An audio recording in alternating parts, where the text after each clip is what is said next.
ආයිබෝවන් ඔයාලා සියලු දෙනාටම. අපි ඉන්නේ අගෝස්තු 1 වෙනි සතියේ. ඉතින් බලමු අගෝස්තු ආරම්භයේ කොහොමද බිට්කොයින් ප්‍රයිස් එක කියලා. අපි කලින් කතා කරා වගේ ජූලි මාසේ දිගටම රැලි එකක් ගියපු බිට්කොයින් ජූලි 31 වෙනිදා දක්වාම ප්‍රයිස් එක ඉහළට ගියා. ඉහළට ගිහිල්ලා ඔයාලට පේනවා මෙන්න මෙතන 31 වෙනිදා මේ පහළට ආපු කැන්ඩල් එක. එතකොට මෙතනින් 62500 ආසන්නයට වැටුණා.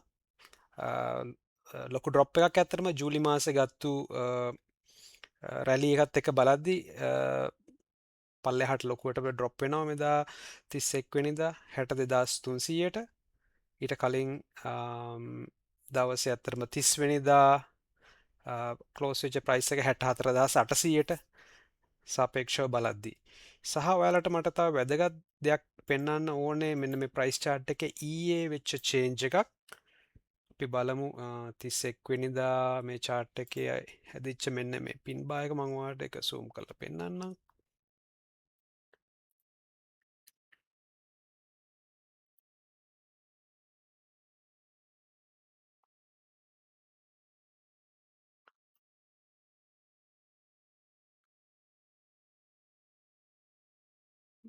මෙන්න මේ pin bar එක මම ඔයාලට විශේෂ කාරණාවක්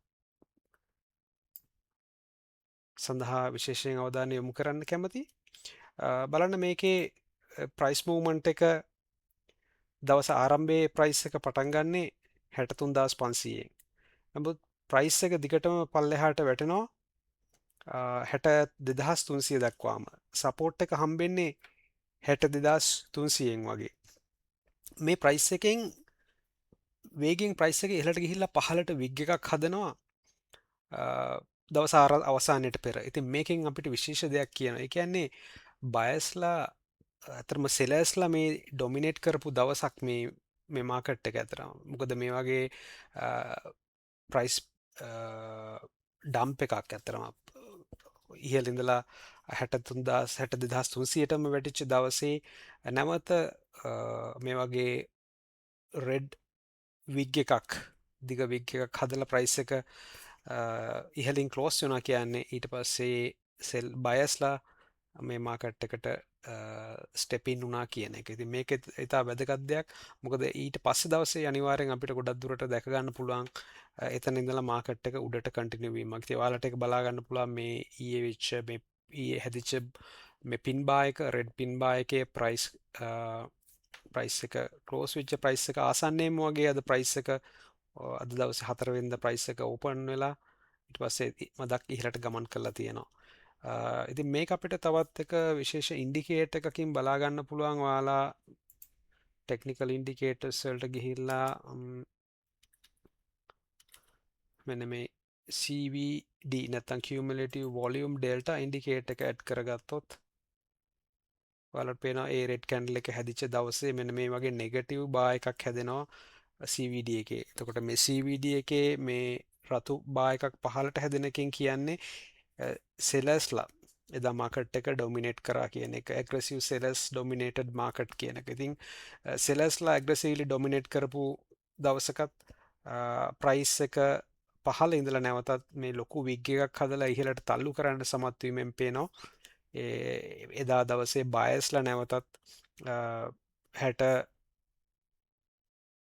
62300 සීමාව ඉඳලා ප්‍රයිස් එක 63500ට දක්වා ඉහළට තල්ලු කරන්න හොඳ පුෂ් එකක් බයස්ලා දුන්නා කියලා. ඉතින් මේක යම් කිසි පොසිටිව් සයින් එකක් ප්‍රයිස් එකට. ඉතින් ඒ පොසිටිව් සයින් එකත් එක්කම තමයි අපිට අද මේ අද ග්‍රීන් කැන්ඩල් ඕපන් එකෙන් මෙන්න මේ පටන් අරගෙන 63500න් පටන් අරගෙන නැවත 63800 දක්වා මේ වනට ප්‍රයිස් එක ගිහිල්ලා තියෙනවා.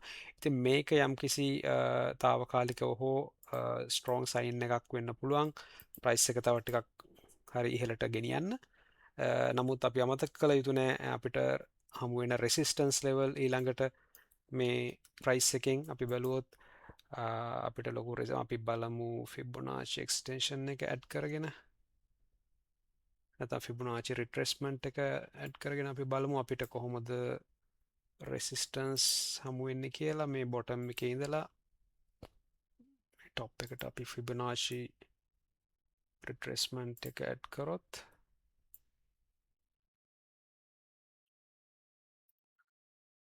ඔයාට මේ පේනවා මෙතන 64,800 නැත්නම් මේ 65 64,800 මෙන්න මේ සීමාව තුල නැවත බිට්කොයින්ට ලොකු රෙසිස්ටන්ස් එකක් එන්න පුළුවන් මෙන්න මේ සීමාවෙන්.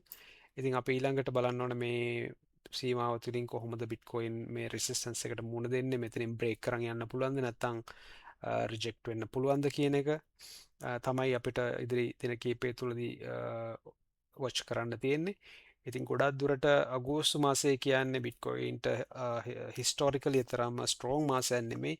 ඉතින් යම් කිසි ලෙවල් එකකින් රිජෙක්ට් වෙලා ප්‍රයිස් එක 61,500ට වගේ නැවත ඩ්‍රොප් වීමක් නැත්නම් මේ බ්ලූ කලර් එකෙන් තියෙන මේ ගෝල්ඩන් පොකට් එක කියන මේ ෆිබොනාචි ලෙවල් එකට ප්‍රයිස් එක ගොඩක් වෙලාවට ඩ්‍රොප් වීමක් අපිට ඉදිරියේදී දැක ගන්න පුළුවන් වෙයි. ඉතින් අපි බලමු ඉදිරි දින කිහිපය තුල කොහොමද බිට්කොයින් ප්‍රයිස් එක මේ රෙසිස්ටන්ස් එකට මුහුණ දෙන්නේ කියලා.